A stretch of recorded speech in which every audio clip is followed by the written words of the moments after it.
Good evening everyone. So again I am back with another video जिसमें हम continue करेंगे हमारा प्रीवियस चैप्टर। यहाँ पर देखिए, यहाँ से हमें स्टार्ट करना था, यहाँ से। ओके, तो बिना किसी देरी के स्टार्ट करते हैं। From Gujarat to Arunachal Pradesh there is a time lag of 2 hours. Time lag का यहाँ पर क्या मतलब होता है? मतलब जो अरुणाचल प्रदेश है, अरुणाचल प्रदेश टाइम में 2 आवर्स क्या है, आगे है।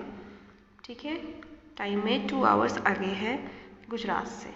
ठीक है, अब टाइम में कैसे, किस टाइप के टाइम में? सोलर टाइम में। किस टाइप के टाइम में आगे है? सोलर टाइम में। बट जो हमारा एक स्टैंडर्ड टाइम चलता है, जो यूनिफॉर्म है, जो हमारा टाइम चलता है वो सेम चलता है। जो वॉचेस में जो टाइम शो हो रहा है वो सेम ही टाइम शो होता है। ठीक है, एक स्टैंडर्ड टाइम है, एक यूनिफॉर्म टाइम है, आप बोल सकते हो। ठीक है, लेकिन जो सोलर टाइम है, मतलब जो सनराइज़ है, वो अरुणाचल प्रदेश में 2 घंटे पहले हो जाता है। सनराइज़ अरुणाचल प्रदेश में 2 घंटे पहले हो जाता है एज़ कम्पेयर टू गुजरात। अब यहाँ पे आप लोगों को ये चीज़ बहुत ध्यान रखनी है कि अरुणाचल प्रदेश क्या है, इंडिया के ईस्टर्न पार्ट में लोकेटेड है, एंड जो गुजरात है वो इंडिया के वेस्टर्न पार्ट में लोकेटेड है। वेस्टर्न मोस्ट स्टेट हो गया अरुणाचल प्रदेश, हो गया ईस्टर्न मोस्ट स्टेट। तो इसीलिए हम इन दोनों तो एक्सट्रीम एंड्स पे जो 2 स्टेट्स हैं इनको कंपेयर कर रहे हैं। अदरवाइज हम और स्टेट्स को भी कंपेयर यहाँ पर कर सकते थे। तो यहाँ पे हम कंपेयर कर रहे हैं गुजरात एंड अरुणाचल प्रदेश को। There is a time lag of 2 hours. एक 2 आवर्स का टाइम लैग है सोलर टाइम में। ठीक है, बट हमारे पास स्टैंडर्ड टाइम सेम है। Hence time along the standard meridian of India 82 degree 30 minutes east. 1 mark का क्वेश्चन। स्टैंडर्ड मेरिडियन का लॉन्गिट्यूड कितना है? कितना लॉन्गिट्यूड है? 82 डिग्री 30 मिनट्स ईस्ट। और ये मैप पे भी मैं आपको करवाऊंगी, मैप पे भी हमें करना है। स्टैंडर्ड मेरिडियन का टाइम क्या है? लॉन्गिट्यूड क्या है? 82 डिग्री 30 मिनट्स ईस्ट। याद रखना है ईस्ट। ईस्ट क्यों? क्योंकि ये एक लॉन्गिट्यूड है। ईस्ट क्यों? क्योंकि ये एक लॉन्गिट्यूड है। ये हम कर चुके हैं प्रीवियस वीडियो में। ठीक है, ईस्ट क्यों? क्योंकि ये एक लॉन्गिट्यूड है। लैटिट्यूड होता तो इंडिया के केस में नॉर्थ आ जाता, लेकिन ये एक लॉन्गिट्यूड है तो इसके केस में ईस्ट आ रहा है। ठीक है, तो hence the time along the standard meridian. तो स्टैंडर्ड मेरिडियन है इंडिया की। स्टैंडर्ड मेरिडियन क्या है? एक लॉन्गिट्यूड है जो इंडिया के सेंटर से पास होती है। ठीक है, याद रहेगा। What is standard meridian? Standard meridian is the longitude which passes through the centre of the country. जो कंट्री के सेंटर से पास हो रही है। और कौन से लॉन्गिट्यूड से पास हो रही है? इस लॉन्गिट्यूड से पास हो रही है। ठीक है, और स्टेट जो मेरा स्टेट है, किस स्टेट से पास होती है? उत्तर प्रदेश। उत्तर प्रदेश में यहाँ पर एक प्लेस है, उसका नाम है मिर्ज़ापुर। ठीक है, मिर्ज़ापुर पड़ता है आपका इलाहाबाद डिस्ट्रिक्ट में। मिर्ज़ापुर इलाहाबाद डिस्ट्रिक्ट। अगर आपसे स्टेट का नाम पूछे कि स्टैंडर्ड मेरिडियन कौन से स्टेट से पास हो रही है इंडिया के, तो उत्तर प्रदेश, यूपी। कौन से प्लेस से पास हो रही है? मिर्ज़ापुर। और ये जो प्लेस है ये कौन से डिस्ट्रिक्ट में लोकेटेड है? यूपी के, तो इलाहाबाद डिस्ट्रिक्ट में लोकेटेड है। तीनों मैंने आपको बता दिया। इलाहाबाद पूछ सकते हैं, मिर्ज़ापुर पूछ सकते हैं, और यूपी पूछ सकते हैं, उत्तर प्रदेश। इसका लॉन्गिट्यूड पूछ सकते हैं स्टैंडर्ड मेरिडियन का 82 डिग्री 30 मिनट्स ईस्ट। आपसे ये पूछ सकते हैं कहाँ से पास हो रही है? इंडिया के सेंटर से पास हो रही है। ठीक है, आपसे क्वेश्चन ये आएगा कि इसी को क्यों हमने चूज़ किया? इसको हमने इसलिए चूज़ किया क्योंकि जो मिर्ज़ापुर प्लेस है, ये जो प्लेस है मिर्ज़ापुर, स्टैंडर्ड मेरिडियन का अगर पूछेंगे तो ये आप बोलोगे क्योंकि ये सेंटर से पास हो रही है इंडिया के। लॉन्गिट्यूड ऐसा लॉन्गिट्यूड है जो इंडिया के सेंटर से पास हो रहा है। मिर्ज़ापुर के बारे में पूछेंगे तो आप ये बताओगे यहाँ पर कि मिर्ज़ापुर जो लैटिट्यूड्स हैं उनके सेंटर में तो लोकेटेड है, और जो लॉन्गिट्यूड्स हैं उनके भी सेंटर, मान लो ये जो पोजीशन है मिर्ज़ापुर की है, सभी लॉन्गिट्यूड्स के सेंटर में आ रहा है और सभी लैटिट्यूड्स के भी सेंटर में आ रहा है। ठीक है, तो इसीलिए हमने मिर्ज़ापुर को सेलेक्ट किया है। अदरवाइज स्टैंडर्ड मेरिडियन पे कितने सारे प्लेसेस हो सकते हैं नहीं कि मैप में देखिए, मैं आपको स्टैंडर्ड मेरिडियन दिखा दूँ। ये आपको जो डॉटेड लाइन दिख रही है, this dotted line is your standard meridian. Map में इसको ड्रॉ करना बहुत ईजी है। आपको यहाँ पर आपको नंबरिंग्स दी हुई हैं। देखिए ये नंबर है 80 डिग्री और ये है 84। तो मेरा स्टैंडर्ड मेरिडियन का क्या लॉन्गिट्यूड है? 82 degree 30 minutes east. 82 degree 30 minutes east. तो यहीं कहीं इसके बीच में ही आएगा ये नंबर। इधर तो आ नहीं सकता, इधर आ नहीं सकता। ठीक है, तो यहाँ पर आपको लोकेट करना इजी हो जाएगा। यहाँ पर आप इसे लोकेट करेंगी। ठीक है, और ये एक लाइन पूरी ड्रॉ हो गई है। देखो क्योंकि ये लॉन्गिट्यूड है तो इस तरीके से ये वर्टिकल लाइन आ रही है। ये चीज़ समझ गए? ये चीज़ आपको समझ में आ रही है? तो ठीक है, तो ये कहाँ से पास हो रही है? ये मिर्ज़ापुर से पास हो रही है। मिर्ज़ापुर कौन से डिस्ट्रिक्ट में लोकेटेड है? इलाहाबाद में। इलाहाबाद कौन से स्टेट में लोकेटेड है? उत्तर प्रदेश में लोकेटेड है। ठीक है, इसका लॉन्गिट्यूड है 82 degree 30 minutes east. Standard meridian it passes to the centre of India. ठीक है, हमने आपको ये क्वेश्चन आ सकता है, why we have selected this 82 degree 30 minutes east as the standard meridian? Why we have selected? Why not other? ठीक है। तो हमने दूसरों को क्यों नहीं यहाँ पर सेलेक्ट किया, इसलिए नहीं किया क्योंकि ये पास हो रही है इंडिया के सेंटर से। और मिर्ज़ापुर को ही सेलेक्ट क्यों किया, क्योंकि देखो स्टैंडर्ड मेरिडियन में ये प्लेस भी तो स्टैंडर्ड मेरिडियन पे, ये प्लेस भी तो स्टैंडर्ड मेरिडियन पे, ये प्लेस भी स्टैंडर्ड मेरिडियन पे है। ये चीज़ समझ में आ रही है। हमने सिर्फ मिर्ज़ापुर को ही क्यों सेलेक्ट किया, मिर्ज़ापुर को हमने इसलिए सेलेक्ट किया है कि मिर्ज़ापुर लैटिट्यूड्स के सेंटर में तो आ ही रहा है और लॉन्गिट्यूड्स के सेंटर में भी आ रहा है। ठीक है, तो ये लैटिट्यूड्स के सेंटर में भी है, ये देखो लैटिट्यूड्स के सेंटर में भी आएगा एंड लॉन्गिट्यूड्स के सेंटर में भी आएगा, इसीलिए हमने मिर्ज़ापुर को सिलेक्ट किया। सिंपल। ठीक, आगे बढ़ते हैं। अब यहाँ पे ये बोल रहा है कि टाइम लैग है 2 आवर्स का। ठीक है, टाइम लैग है 2 आवर्स का, लेकिन हमने क्योंकि स्टैंडर्ड मेरिडियन को सेलेक्ट कर रखा है तो इसीलिए हमारे पास इंडिया में पूरी कंट्री के लिए we have a standard time, we have a uniform time. The latitudinal extent, ठीक है, ये अलग बात है, ये भी बाद में करेंगे। पहले हम ये समझ लेते हैं कि 2 आवर्स का टाइम लैग कैसे हमने कैलकुलेट किया, कि 2 आवर्स का टाइम लैग क्या है, कैसे आया। देखो टाइम लैग को अगर आपको कैलकुलेट करना है, देखो ये तो सिंपल हो गया, गुजरात और अरुणाचल प्रदेश के बीच का हमने टाइम लैग यहाँ पे पता कर रहे हैं। अगर आपको किसी और स्टेट के बीच का टाइम लैग पता करने के लिए दे दिया है, किसी और 2 प्लेसेस के बीच का टाइम लैग या टाइम डिफरेंस कैलकुलेट करने के लिए दे दिया है, तो आप कैसे कैलकुलेट करोगे। ठीक, तो ये इंपॉर्टेंट क्वेश्चन बन सकता है 1 मार्क में भी। तो यहाँ पे मैं आपको कैलकुलेट करके दिखाती हूँ। सेम वही प्रोसीजर है, ठीक है, सेम वही प्रोसीजर है। अब एक चीज़ आपको ध्यान रखनी है कि जो टाइम में जो भी चेंज आ रहा है, टाइम में जो भी चेंज आ रहा है वो आता है सिर्फ लॉन्गिट्यूड की वजह से, जो वर्टिकल लाइंस है इनकी वजह से, लैटिट्यूड की वजह से नहीं। ठीक है, टाइम के केस में आपको लैटिट्यूड को के बारे में सोचना ही नहीं है, लैटिट्यूड के बारे में ध्यान रखना ही नहीं है इन केस ऑफ टाइम। तो जब भी मैं बात करूँगी टाइम लैग की, मुझे लॉन्गिट्यूड्स पता होने चाहिए, मुझे लॉन्गिट्यूड्स पता होने चाहिए। तो मैं यहाँ पे गुजरात और अरुणाचल प्रदेश जो मेरे एक्सट्रीम स्टेट्स हैं उनके बारे में बात करूँ। वेस्ट में होगी गुजरात, गुजरात का क्या है लॉन्गिट्यूड, ये है गुजरात का लॉन्गिट्यूड 68 डिग्री 7 मिनट्स नॉर्थ। ठीक है, अब मेरे पास क्या है अरुणाचल प्रदेश का देख लेती हूँ, 97 डिग्री एंड 25 मिनट्स नॉर्थ। ठीक है, ये हो गया मेरा किसका, अरुणाचल प्रदेश का। अब जब मैं इनको सब्ट्रैक्ट करती हूँ ऑलमोस्ट मेरे को मिलता है 30 डिग्री। ओके, ऑलमोस्ट मुझे क्या मिल रहा है 30 degree. What I am getting, जब मैं इनको सब्ट्रैक्ट कर रही हूँ तो ऑलमोस्ट मुझे क्या मिल रहा है 30 डिग्री। ये चीज़ समझ में आ गई कैसे मैंने किया, मैंने जो लॉन्गिट्यूड्स थे, जो इसमें बड़ा लॉन्गिट्यूड है उसमें से छोटे लॉन्गिट्यूड को मैंने सब्ट्रैक्ट कर दिया। मैंने क्या किया, इनको सब्ट्रैक्ट कर दिया। मेरे पास क्या आ गया डिजिट, मेरे पास आ गया 30 डिग्री। ठीक है, अब आपको एक चीज़ याद रखनी है, मैंने आपको बताया कि लॉन्गिट्यूड्स का इम्पैक्ट पड़ता है टाइम पे, लैटिट्यूड का नहीं पड़ता। तो लॉन्गिट्यूड मैंने आपको क्या बताया था, कितने लॉन्गिट्यूड्स हैं हमारे पास, we have 360 longitudes at 1 degree interval. ठीक है, तो 1 डिग्री इंटरवल का जो लॉन्गिट्यूड है, जैसे मान लो ये अर्थ है, ये मेरे पास लॉन्गिट्यूड्स हैं। ठीक है, 360 लॉन्गिट्यूड्स है मेरे पास इन टोटल। ठीक है, अब जैसे मैं इस लॉन्गिट्यूड से इस लॉन्गिट्यूड पे जंप किया मैंने, तो 1 डिग्री का डिफरेंस आया, फिर 1 डिग्री डिफरेंस है, 1 डिग्री डिफरेंस है, 1 डिग्री डिफरेंस है, 1 डिग्री, ऐसे करके 360 हो गए टोटल। अब यहाँ पे देखिए, अब जब मैं एक लॉन्गिट्यूड से दूसरे लॉन्गिट्यूड में जंप कर रही हूँ, डिफरेंस आ रहा है 1 डिग्री का। तो ये जो 1 डिग्री का डिफरेंस है, ये टाइम में कितना डिफरेंस क्रिएट कर रहा है। 1 डिग्री मतलब कितना टाइम में, तो 1 डिग्री मतलब 4 मिनट्स। 1 डिग्री मीन्स 4 मिनट्स, याद रहेगा, 1 डिग्री हियर मीन्स 4 मिनट्स। अब फिर टोटल डिस्टेंस कितना था, टोटल डिस्टेंस कितना, देखो 1 डिग्री तो 4 मिनट होता है, ये आपको पता चल गया। 1 डिग्री क्या होता है, 4 मिनट्स होता है। ठीक है, 1 डिग्री होता है 4 मिनट्स। ठीक, अब मेरे पास टोटल जो डिफरेंस है वो है 30 डिग्री। टोटल कितना है मेरे पास 30 डिग्री। अब मुझे बताओ, अगर 1 डिग्री में है 4 minutes, unitary method, simple maths लग रही है, 1 डिग्री है 4 मिनट्स, तो 30 डिग्री कितना होगा, 4 से इसको मल्टीप्लाई करना पड़ेगा, है ना।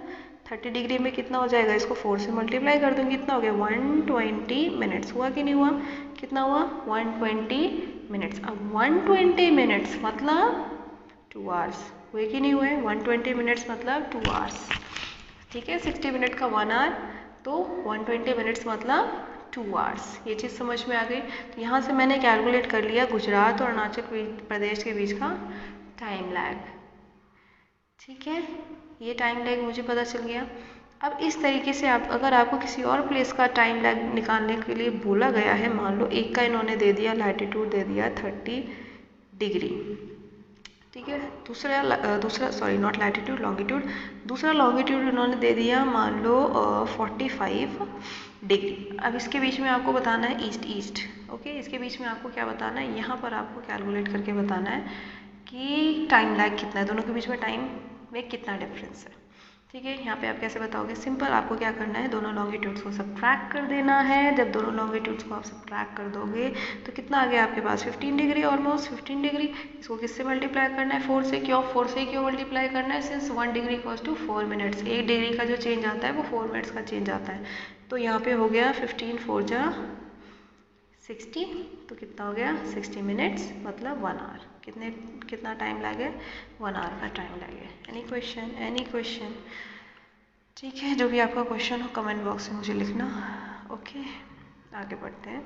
यहाँ पर इसमें ये चीज़ पता चल गई कि क्या है हमारे पास, जो टाइम लैग है गुजरात और अरुणाचल प्रदेश के बीच में वो है 2 आवर्स का टाइम लैग है, लेकिन फिर भी जो वॉचेज़ हैं उसमें सेम टाइम शो होता है, ठीक है। आप इंडिया के किसी भी कोने में चले जाएँ, चाहे आप अंडमान निकोबार चले जाएँ, चाहे आप कश्मीर चले जाएँ, चाहे चंडीगढ़ चले जाएँ, कोई से भी प्लेस में इंडिया के चले जाएँ, वहाँ पे आपको सेम टाइम मिलेगा। उसे बोला जाता है स्टैंडर्ड टाइम। स्टैंडर्ड मतलब यूनिफॉर्म इज़ एक जैसा, ठीक है, यूनिफॉर्म इज़ एक जैसा। अब ये पॉसिबल कैसे हो पाया है, it is possible because of the standard meridian of India, क्योंकि हमने एक लॉन्गिट्यूड, मैंने आपको बताया कि जितने लॉन्गिट्यूड्स होंगे वैसे ही टाइम डिफर होता जाएगा। हर एक लॉन्गिट्यूड पे 4-4 मिनट का गैप आता जाता है, ठीक है, हर एक लॉन्गिट्यूड पे 4-4 मिनट का गैप आता जाता है। टोटल लॉन्गिट्यूडनल गैप हमारे पास 30 डिग्री का मौजूद है कि नहीं है। टोटल जो लॉन्गिट्यूडनल गैप है इंडिया में हमारे पास वो है 30 डिग्री का। देखो यहाँ से ये रहा और ये रहा, इसके बीच का जो टोटल गैप है वो 30 डिग्री का है।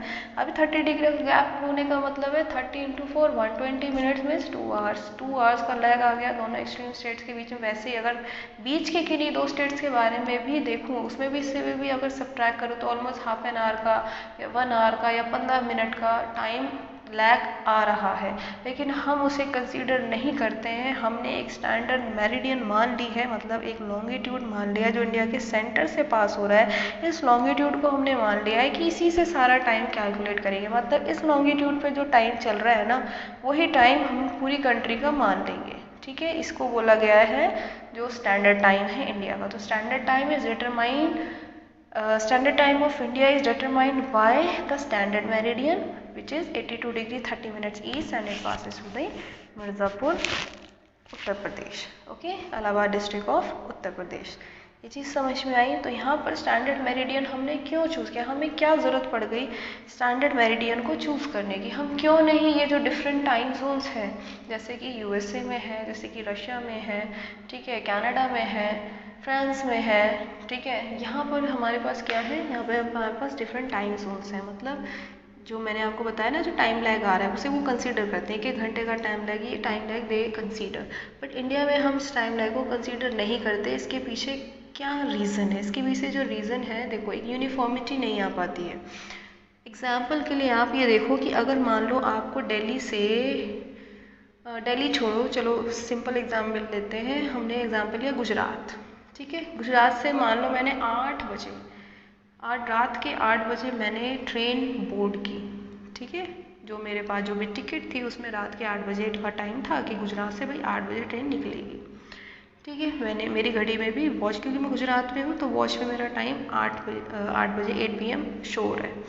अब मैंने वो ट्रेन बोर्ड की, अब मुझे जाना है अरुणाचल प्रदेश ट्रेन बोर्ड करके जा रही हूँ। अब दोनों के बीच में जो टाइम का गैप है वो 2 आवर्स का है। यहाँ 8 बजे मैंने जब ट्रेन बोर्ड कर रही हूँ, ठीक है, लेकिन अरुणाचल प्रदेश में वही टाइम क्या है, अगर स्टैंडर्ड टाइम नहीं होता तो वो 2 घंटे पहले चल रहा है। तो वहाँ क्या बज रहे होते, वहाँ 10 बज रहे होते।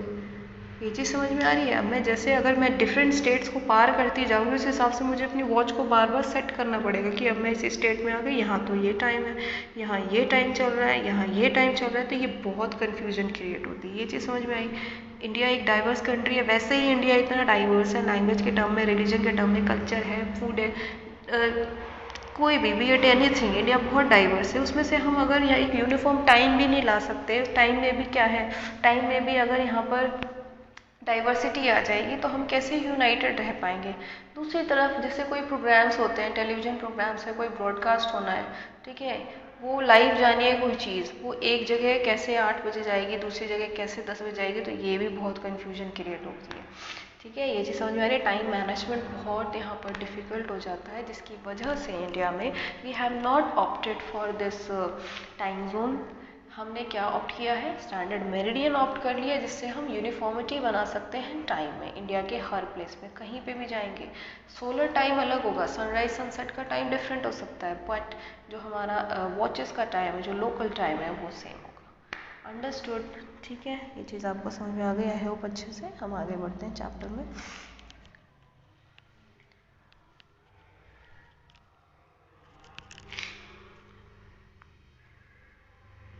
ओके, जो दूसरी चीज़ मुझे आपको बतानी थी इम्पोर्टेंट, वो है the latitudinal extent influences the duration of day and night as one moves from south to north. जैसे कोई पर्सन साउथ से नॉर्थ की तरफ मूव कर रहा है, मतलब साउथ से नॉर्थ की तरफ मूव कर रहा है, तो क्या चेंज आ रहा होगा, लॉन्गिट्यूड में चेंज आ रहा है कि लैटिट्यूड में चेंज आ रहा है, बताइए। अगर कोई पर्सन साउथ से नॉर्थ की तरफ मूव करे या नॉर्थ से साउथ की तरफ मूव कर रहा है एक ही लाइन पे, तो उसके लैटिट्यूड में चेंज आ रहा है कि लॉन्गिट्यूड में चेंज आ रहा है, सिंपल लैटिट्यूड में चेंज आ रहा है। तो यहाँ पर ये बोला गया है कि जो लैटिट्यूडनल एक्सटेंट है उसमें जब चेंज आता है तो डे एंड नाइट की जो ड्यूरेशन है उसमें चेंज आता है। ठीक है, ये मैं आपको मैप पे बताती हूँ, तब आपको इजीली समझ में आएगा। देखो, मान लो ये मैंने एक लॉन्गिट्यूड ड्रॉ कर दिया, ठीक है, वर्टिकल लाइन है तो एक लॉन्गिट्यूड है। अब कोई पर्सन इसी सेम लॉन्गिट्यूड पे पहले यहाँ था, यहाँ आया, यहाँ आया, यहाँ आया, यहाँ आया, यहाँ आया, यहाँ आया, तो ये क्या कर रहा है, ये लैटिट्यूड चेंज कर रहा है ना। लॉन्गिट्यूड तो सेम ही है, सेम लॉन्गिट्यूड पे है, ठीक है, लेकिन ये क्या कर रहा है, यहाँ पे लैटिट्यूड चेंज हो रहा है। पहले ये था 1 पे, ये 2, 3 ऐसे करके ऊपर की तरफ ये लैटिट्यूड बढ़ता चला जा रहा है। अब इक्वेटर किधर होगा, ये इक्वेटर होगा मेरे पास यहाँ पर 0 डिग्री, 0 डिग्री ये इक्वेटर है, ठीक है। तो जैसे ही मैं साउथ से नॉर्थ की तरफ जैसे मैं मूव कर रही हूँ, मैं लैटिट्यूड में मेरे चेंज आ रहा है। तो यहाँ पर किस चीज़ में चेंज आएगा, मैंने आपको अभी अभी बताया था कि जब भी टाइम की बात होगी तो आप लॉन्गिट्यूड को देखोगे, टाइम में चेंज आ रहा है, लॉन्गिट्यूड लॉन्गिट्यूड लॉन्गिट्यूड की वजह से आ रहा है, ठीक है। डे एंड नाइट के ड्यूरेशन, ड्यूरेशन मतलब जो लेंथ होती है, एक डे की जो लेंथ है, जैसे 12 आवर्स, ठीक है, डे की लेंथ हो गई, नाइट की लेंथ हो गई 12 आवर्स, तो ये हमेशा एग्जैक्टली 12 नहीं होते, कभी नाइट्स क्या हो जाती है, शॉर्ट हो जाती हैं, और कभी नाइट्स क्या हो जाती है, लॉन्गर भी हो जाती है। कभी जो रातें हैं वो लंबी हो जाती है, और कभी क्या होता है, रातें छोटी भी होती हैं, ठीक है। तो ऐसा यहाँ पे जो ड्यूरेशन है, डे एंड नाइट के ड्यूरेशन में सबसे ज़्यादा डिफरेंस देखने को कौन से प्लेस पे मिलेगा, किस लैटिट्यूड पे मिलेगा सबसे ज़्यादा डिफरेंस देखने को, और सबसे कम डिफरेंस देखने को किस लैटिट्यूड पे मिलेगा। देखो, इसका आंसर ये है कि ये जो लैटिट्यूड है, जो ड्यूरेशन में डिफरेंस देखने को मिलेगा, देखो ये है गया मेरा इक्वेटर, इक्वेटर से पास जो भी लैटिट्यूड होगा, ठीक है, उसमें आपको कम डिफरेंस देखने को मिलेगा। क्यों, क्योंकि वो इक्वेटर के नियर है। जब इक्वेटर के नियर होता है तो अर्थ पे क्या होता है, जो place which is nearer to equator, वहाँ पे सन की ना डायरेक्ट सन रेज पड़ती है, ठीक है, सन की जो सन रेज है वो डायरेक्ट पड़ती है। जो इक्वेटोरियल वाला जो रीजन हो गया, जहाँ पर इक्वेटर के जो पास जो रीजन है, उस रीजन पे जो सन की रेज है वो डायरेक्ट पड़ती है। इस वजह से क्या होता है, जो डे एंड नाइट का ड्यूरेशन है ऑलमोस्ट सेम होता है। लेकिन वहीं दूसरी तरफ जैसे ही हम लैटिट्यूड में ऊपर की तरफ यहाँ यहाँ यहाँ यहाँ यहाँ जाएंगे, तो ये आ गया मेरा टॉप नॉर्दर्न मोस्ट पार्ट आ गया यहाँ पर। नॉर्दर्न मोस्ट पार्ट, ये इस पार्ट पे जो ड्यूरेशन है डे और नाइट की, उसमें सबसे ज़्यादा डिफरेंस देखने को मिलेगा। मतलब जो डे का ड्यूरेशन है टाइम पीरियड, और जो नाइट का टाइम पीरियड है वो इक्वल नहीं होगा, ऑलमोस्ट इक्वल नहीं होगा।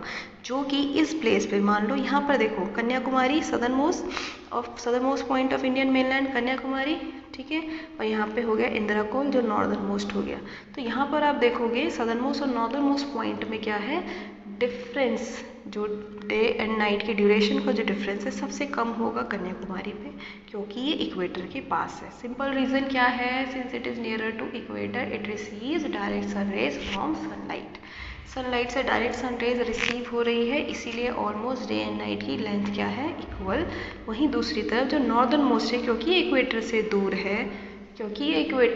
है, ये point 37 degree 6 minutes north equator से दूर है एज कम्पेयर टू कन्याकुमारी, तो यहाँ पर डे एंड नाइट के ड्यूरेशन में डिफरेंस आपको ज़्यादा देखने को मिलेगा। सिंपल, समझ में आया। यहाँ पे क्वेश्चन भी है, यहाँ पे एक क्वेश्चन भी गिवन है। चलिए अब क्वेश्चन की तरफ बढ़ते हैं, क्योंकि हमने सारी चीज़ लगभग डिस्कस कर ली है। क्वेश्चन है why 82 degree 30 minutes east has been selected as the standard meridian of India. 82 degree 30 minutes east को ही स्टैंडर्ड मेरिडियन क्यों सेलेक्ट किया गया? I told you since this longitude 82 degree 30 minute east passes to the centre of the country, ठीक है। तो uniformity बनाने के लिए we have chosen this as the standard meridian. Okay, next question. Why is the difference between the duration of day and night hardly felt at Kanyakumari and not so in Kashmir? आ गया ना question. मतलब जो कन्याकुमारी है, कन्याकुमारी में day and night के duration का difference hardly felt होता है, मतलब पता ही नहीं चलता कि डे और नाइट, ठीक है, उनका जो ड्यूरेशन है उसमें बहुत बड़ा डिफरेंस नहीं पता चलता। जबकि जो कश्मीर है, कश्मीर में पता चलता है। कश्मीर क्योंकि नॉर्थ में हो गया इंडिया के, और कन्याकुमारी इंडिया के साउथ में है, तो साउथ वाला part is nearer to equator, ठीक है। कन्याकुमारी क्या है, 8 degree 4 minutes north, it is nearer to equator. 0 degree से 8 डिग्री 4 मिनट्स नॉर्थ पास हो गया, 37 degree 6 minutes north. Obviously 8 degree 4 minutes north is nearer to equator. Since it is nearer to equator, it receives direct sun rays from sunlight, from sun से direct sun rays receive हो रही हैं, ठीक है, कन्याकुमारी को। इसीलिए यहाँ पर जो डे एंड नाइट के ड्यूरेशन में डिफरेंस है वो हार्डली फेल्ट हो रहा है। While on the other hand जो कश्मीर है, it is very far away from the equator, ठीक है। तो डायरेक्ट सन रेज नहीं मिल रही है, स्लैंटेड सन रेज मिल रही है, जिसकी वजह से जो डे एंड नाइट के ड्यूरेशन में क्या है, डिफरेंस देखने को मिलता है कश्मीर में। Simple answer. ओके, आगे बढ़ते हैं, टाइम वेस्ट नहीं करेंगे, आगे बढ़ेंगे।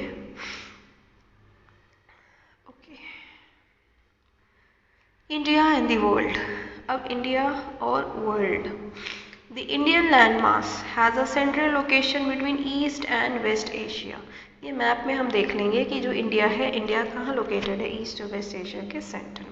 India is the southward extension of Asian continent. The trans-Indian Asian routes which connect the countries of Europe in the west and the countries of East Asia provide a strategic central location to India. India को एक central location मिल रही है, कहाँ पर? India Ocean के center में India को एक मजबूत पोजीशन मिलती है। Note that the Deccan Peninsula आपको पता है, Peninsula is that landmass which is surrounded by water from 3 sides. तो इंडिया का जो southern part है ना, ये देखिए, इंडिया का ये जो सदर्न पार्ट है, इसको बोला जाता है पेनिनसुला, ठीक है, क्योंकि यहाँ से भी सी है, यहाँ पे भी सी है, यहाँ पे भी सी है।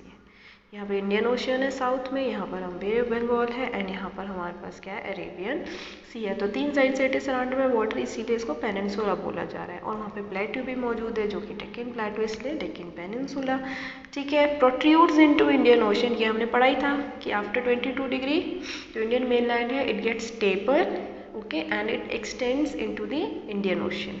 यही चीज़ है, वही चीज़ सेम यहाँ पे बोल रहा है कि जो डेक्कन पेनिनसुला है वो प्रोट्रूड कर रहा है इंडियन ओशियन में, thus helping India to establish close contact with West Asia, Africa, Europe, and from the western coast and the southeast and East Asia from the eastern coast. No other country has a long coastline on Indian Ocean as India has, and indeed it is India's eminent position in Indian Ocean which justifies the naming of ocean after it.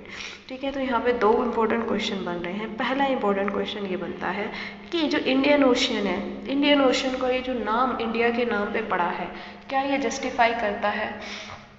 Yes, obviously ये justify कर रहा है अपने नाम को कि जो Indian ocean है, इसका नाम इंडिया के ऊपर क्यों पड़ा। क्यों?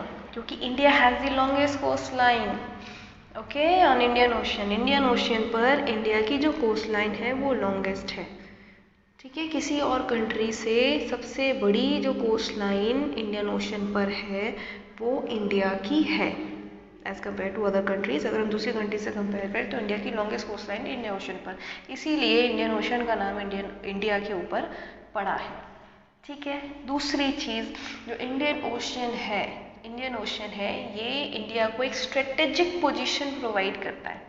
अब स्ट्रेटेजिक पोजीशन कैसे प्रोवाइड करता है पहले देख लीजिए। जो इंडिया है वो लोकेट करता है ईस्ट एशिया और वेस्ट एशिया के सेंटर पे। पहली यही लाइन थी, देखिए इस पे आ जाते हैं ग्लोब में। इंडिया की लोकेशन देखिए, ये हो गया हमारा एशिया, ये एशियन कॉन्टिनेंट। अब देखिए इसको अगर मैं हाफ में डिवाइड कर दूँ तो ये हो गया आपका ईस्टर्न पार्ट, ये हो गया आपका वेस्टर्न पार्ट। ठीक है, तो सेंटर में आपको इंडिया दिखाई दे रहा होगा। चीज़ समझ में आ रही है? तो इंडिया लोकेटेड है east Asia and west Asia के सेंटर पे इंडिया लोकेटेड है। दूसरा, ये जो इंडिया का ये वाला जो पोर्शन है वो एक्सटेंड हो रहा है कहाँ पर? इंडियन ओशियन में एक्सटेंड हो रहा है। ठीक है, तो यहाँ पर जो इंडिया की ये वाली जो कोस्ट लाइन है, कौन सी कोस्ट लाइन है ये? साउथ वेस्टर्न कोस्ट लाइन से इंडिया ट्रेड कर सकता है किन किन नेशन के साथ? देखो यहाँ पर वेस्ट एशिया है, वेस्ट एशिया के साथ पहला। दूसरा, अफ्रीका के साथ ट्रेड कर सकता है, ये चीज़ समझ में आ रही है। और यहाँ से यूरोप के साथ भी ट्रेड कर सकता है। ठीक है, स्यूज कैनाल है यहाँ पर, ये आर्टिफिशियल कैनाल है यहाँ पर स्यूज कैनाल।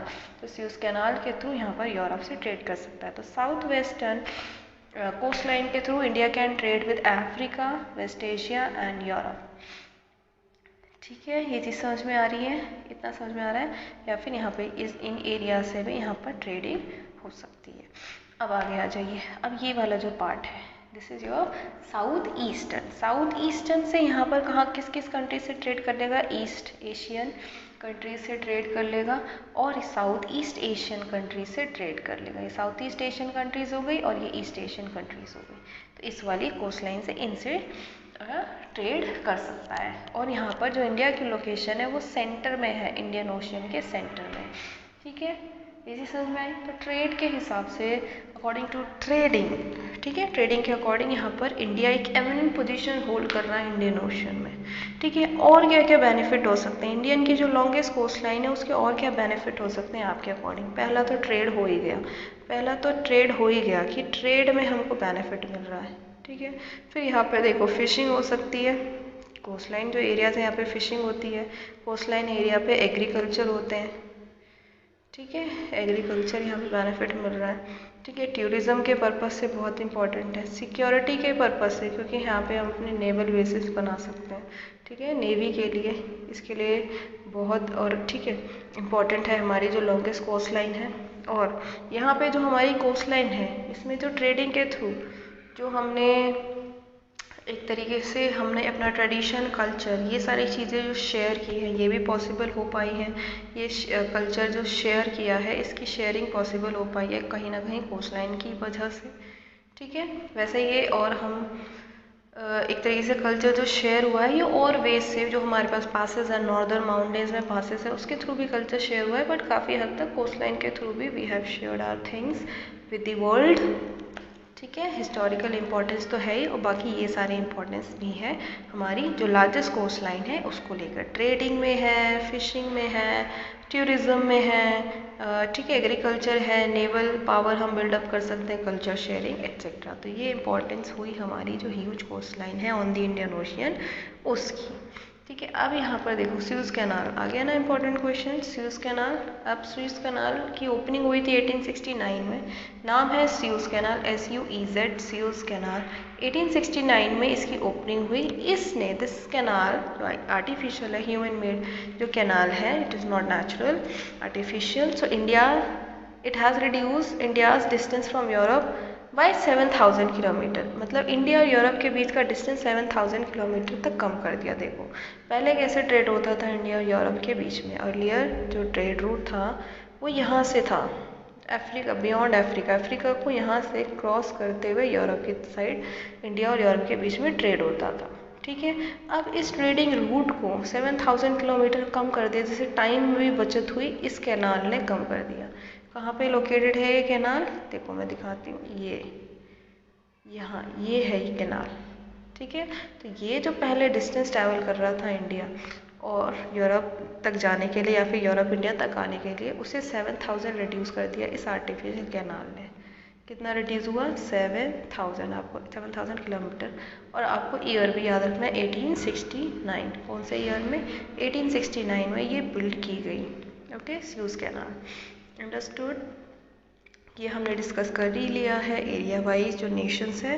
7th है इंडिया, ऑस्ट्रेलिया है हो गया आपका 6th, 5th है ब्राज़ील, 4th है चाइना, 3rd है USA, 2nd है Canada and 1st is Russia. Okay, आगे बढ़ते हैं।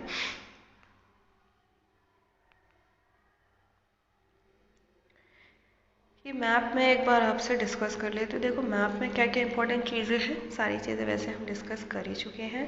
देखो इस मैप में आपको यहाँ पर बात करनी है southern most latitude. Southern most latitude आप मैप में कैसे ड्रॉ करेंगे, एक आप स्केल से एक स्ट्रेट लाइन ड्रॉ करेंगे यहाँ पर। ये जो आपको दिख रहा है southern most tip, southern most tip scale से यहाँ पर आप ऐसे एक लाइन ड्रॉ कर देंगे। ये हो गया आपका एक, आपको लिखना भी है, ये ध्यान रखना है आपको मैप में ये लाइन होनी चाहिए स्ट्रेट। आप स्केल से ड्रॉ करेंगे और यहाँ पे लिखेंगे 8 डिग्री 4 मिनट्स नॉर्थ, आपको ऐसे ही लिखना है 8 डिग्री 4 मिनट्स नॉर्थ। ये हो गया आपका सदर्न मोस्ट लैटिट्यूड। अगर ड्रॉ करने को आता है, if they ask you to draw southern most latitude of our country, तो आप एक ऐसी एक हॉरिजॉन्टल स्ट्रेट लाइन एकदम सदर्न मोस्ट टिप से आप ड्रॉ करेंगे, लिखोगे 8 डिग्री 4 मिनट्स नॉर्थ। अब आपसे नॉर्दर्न मोस्ट पूछेगा तो वैसे ही यहाँ ये वाला पॉइंट जो है आपका नॉर्दर्न मोस्ट है, स्ट्रेट लाइन यहाँ से इसको टच करते हुए आप ड्रॉ कर दोगे और यहाँ पे लिखोगे 37 डिग्री 6 मिनट्स नॉर्थ। ये हो गया, ठीक है। उसके बाद आ जाइए यहाँ पर, अगर आपसे बोलता है वेस्टर्न मोस्ट लॉन्गिट्यूड, तो आप ऐसे वर्टिकल लाइन ड्रॉ करोगे इस पॉइंट को, जो गुजरात का ये वाला जो अपर वाला टिप है, इसे ज्वाइन करते हुए आप लिखोगे 68 डिग्री 7 मिनट्स ईस्ट, ठीक है। ईस्टर्न मोस्ट पूछेगा तो यहाँ पर एक स्ट्रेट लाइन ड्रॉ करते हुए बोलोगे 97 डिग्री 25 मिनट्स ईस्ट। ये आपका क्या होगा, ईस्टर्न मोस्ट लॉन्गिट्यूड हो गया। आपसे ये पूछा जा रहा है स्टैंडर्ड मेरिडियन। स्टैंडर्ड मेरिडियन देखने का मैंने आपको तरीका बता ही दिया है, कैसे आप देखेंगे। आप यहाँ पे जाएंगे, सबसे ऊपर देखेंगे 80 डिग्री एंड 84 डिग्री, इसके ऑलमोस्ट सेंटर पे, सेंटर से थोड़ा सा राइट, क्योंकि 0.5 का डिफरेंस भी है, तो यहाँ पर सेंटर से थोड़ा राइट होते हुए यहाँ पे एक आप ड्रॉ कर लेंगे पॉइंट। उस पॉइंट से आप क्या करेंगे, फिर ये रहा, ठीक है, इस पॉइंट से आप एक स्ट्रेट लाइन ड्रॉ कर देंगे नीचे की तरफ, ठीक है। इस पॉइंट से आप स्ट्रेट लाइन नीचे की तरफ ड्रॉ कर देंगे पूरी। अब यहाँ पे आपको एक काम करना है, आपको इसका लॉन्गिट्यूड लिखना है 82 डिग्री 30 मिनट्स ईस्ट लॉन्गिट्यूड लिखना है, और यहाँ पर स्टैंडर्ड मेरिडियन ये भी लिखना है, ठीक है। Standard meridian S capital M capital standard meridian लिखना है अलॉन्ग विद दिस लॉन्गिट्यूड, वरना मार्क्स कटेंगे, मार्क्स कट जाएंगे अदरवाइज, ठीक है, ये चीज़। अब आपसे डिस्टेंस पूछ सकता है, ठीक है, western most and eastern most point के बीच का इंडिया का डिस्टेंस। तो वेस्टर्न मोस्ट पॉइंट ये है, ईस्टर्न मोस्ट पॉइंट ये है, ठीक है। आप बस सिंपली एक डॉट पुट करोगे, डॉट पुट यहाँ करोगे और दोनों को ज्वाइन कर दोगे, और आपको ये डिस्टेंस याद रखना है, इट इज़ 2933 किलोमीटर, डिस्टेंस याद रखना है, ओके। फिर आपसे नॉर्दर्न मोस्ट और ईस्ट सदर्न मोस्ट पॉइंट के बीच का डिफरेंस पूछ सकता है किलोमीटर्स में, तो ये आपको ये नॉर्दर्न मोस्ट पॉइंट को आप यहाँ पे एक सिंपल एक डॉट लगाएंगे, एक डॉट आप यहाँ लगाएंगे सदर्न मोस्ट पे, और दोनों को ज्वाइन करके बता देंगे कि ये है 3214 किलोमीटर। अंडरस्टूड, ओके, इतना हो गया, ठीक है। अभी तक फ़िलहाल इसमें इतना, अब हम आगे चलते हैं, बाकी दूसरे मैप में हम करेंगे, ठीक है। ये यहाँ पे ट्रेड रूट के बारे में बता रखा है, इंडिया की जो एमिनेंट पोजीशन है, यहाँ से इंडिया कैसे सुएज़ कैनाल की हेल्प से अब यूरोप से ट्रेड कर रहा है, अफ्रीका से ट्रेड कर रहा है, साउथ ईस्ट एशिया से ट्रेड कर रहा है, ईस्ट एशिया से ट्रेड कर रहा है, ठीक है। इन सब सारी चीज़ों के बारे में इसमें आपको बता रखा है, ठीक है। आगे बढ़ते हैं। India's contact with the world have continued through ages. India का जो कॉन्टैक्ट है वर्ल्ड के साथ, ये काफ़ी टाइम से, एजेस से चला आ रहा है, काफ़ी ईयर से चला आ रहा है, but her relationship through the land routes are much older than the her maritime contacts. Maritime contacts मतलब जो सी रूट है, सी रूट से कॉन्टैक्ट में आने से पहले, मतलब वर्ल्ड के साथ हम जब सी रूट के थ्रू कॉन्टैक्ट में आए, उससे काफ़ी पहले हम वर्ल्ड के साथ जो हमारे लैंड रूट्स हैं उसके थ्रू कांटेक्ट में थे, ठीक है। लैंड रूट्स कहाँ पर हैं, जो नॉर्दर्न वाला पार्ट है इंडिया का, देखो इंडिया का ये वाला जो पार्ट है ना, जैसे हम चाइना के साथ ये जो पासेस हैं तिब्बत के साथ, ठीक है, इनके साथ हमने ट्रेड किया है इन पासेस को पार करते हुए, और फिर या फिर जो इस साइड के जो पार्ट है एशिया का, ठीक है, वेस्ट एशिया का जो पार्ट है, इसके साथ हमने ट्रेड किया है, ठीक है। वो लैंड रूट के थ्रू, यहाँ पे जो माउंटेन्स है इसमें पासेस होते हैं, पासेस के थ्रू लोग ट्रैवल करके आते थे, या फिर इंडिया से लोग ट्रैवल करके जाते थे for trading purposes, okay.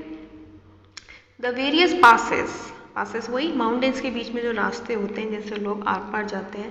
Various passes across the mountains in the north have provided passage to ancient travellers को पैसेज रास्ते प्रोवाइड किए.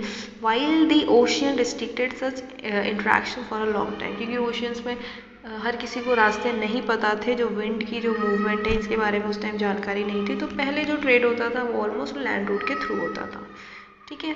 Now these routes have contributed in exchange of ideas commodities since ancient time. अब एक चीज़ बताओ, if the people are coming from like west Asia to India, west Asia से India में अगर लोग आ रहे हैं, so how they are they coming alone? No, they are coming with their languages, with their culture, with their food habits. ठीक है. वहाँ के कुछ जो नोशंस हैं या फिर कुछ ऐसी स्टडीज़ या कुछ इन्वेंशंस, उन सारी चीज़ों के साथ they came to India. And when they liked India, जब उन्हें इंडिया पसंद आया, रहने लायक लगा, तो कुछ तो लोग सेटल भी हो जाया करते थे इंडिया के अंदर. ठीक है. कुछ उसमें से वापस जा रहे हैं and some are settling here. Understood. तो इस तरीके से जो कल्चर है, कल्चर की मिक्सिंग होना स्टार्ट हुई, मतलब वहाँ से लोग आ रहे हैं अपना कल्चर लेकर और यहाँ से भी बहुत सारी चीज़ें अडॉप्ट करके लेकर जा रहे हैं वापस. ठीक है. तो इस तरीके से इंट्रैक्शन बढ़ रहा है, बढ़ा. दैट आइडियाज़ ऑफ उपनिषद्स, जो उपनिषद हमारे पास जो उपनिषद हैं, जो एपिक्स हैं, जैसे कि रामायणा है, इनकी जो स्टोरीज़ हैं, और जो पंचतंत्र है, पंचतंत्र स्टोरीज़, इंडियन न्यूमरल्स, जो इंडिया के नंबर्स हैं वो, एंड जो इंडिया का जो डेसिमल सिस्टम है वो, ये सारी चीज़ें क्या हुई, दस could reach many parts of the world. वो इंडिया से बाहर गई, को बहुत सारी चीज़ें इंडिया आई वेस्ट एशिया से, और इंडिया से बहुत सारी चीज़ें बाहर भी गई, जिसमें आपके पास रामायण, पंचतंत्र स्टोरीज, उपनिषद, इंडियन न्यूमरल्स, डेसिमल सिस्टम, ये सारी चीज़ें हैं. The spices, muslin and other merchandise were taken from India to different countries. India से क्या क्या खासकर स्पेशली क्या लेकर गए, spices.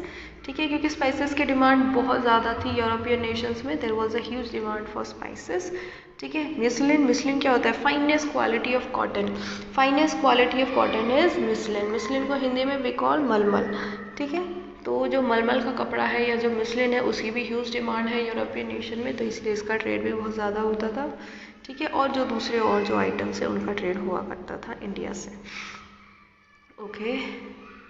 On the other hand, दूसरी तरफ, इन्फ्लुएंस ऑफ ग्रीक स्कल्पचर, क्योंकि ग्रीक इन्वेजन हमने फेस किए हैं, we have face Greek invasion, Iranian invasion.